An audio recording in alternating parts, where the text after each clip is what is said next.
അടി അകലെയല്ലാതെ അടുത്ത് വന്നിട്ടില്ല. ഈ മന്ത്രിയുടെ അടുത്തുണ്ടായിരുന്നത് പോലീസുകാർ മാത്രമാണ്.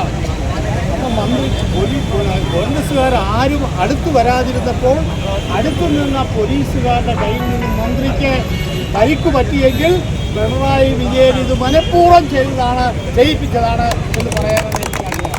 ഇന്നലെ മന്ത്രിക്ക് നേരെ ഉണ്ടായതിൽ കോൺഗ്രസിന് ഒരു പങ്കുമില്ല. നമുക്കറിയാം, ഒരു കരിങ്കൊടി അവർ 4 പേരുണ്ടായിരുന്നു. കരിങ്കൊടി പോലെ അകലെ നിന്നെടുത്ത് പൊട്ടിയാൽ മന്ത്രി ICUവിലാകുമെന്നുണ്ടെങ്കിൽ ഞാൻ പറയാൻ ആഗ്രഹിക്കുന്നു, മന്ത്രിയല്ല ഇടതുപക്ഷ സർക്കാർ തന്നെ ഇപ്പം ICUവിലാണ് എന്ന് പറയാനാണ് എൻ്റെ ആഗ്രഹം. ഇത് കേട്ടുകൊണ്ട് ഇവിടുത്തെ MLA അദ്ദേഹം ഇറങ്ങി ഗുണ്ടായുസം കാണിച്ചിരിക്കുകയാണ്.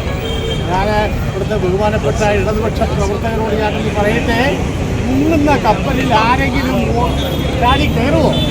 ഇതും കേട്ടുകൊണ്ട് അവരെ സഹായിക്കാൻ ഇറങ്ങുന്ന പോലീസുകാരോട് ചോദിക്കട്ടെ, നിങ്ങളുടെ ദിനങ്ങൾ എണ്ണപ്പെട്ട് കഴിഞ്ഞു.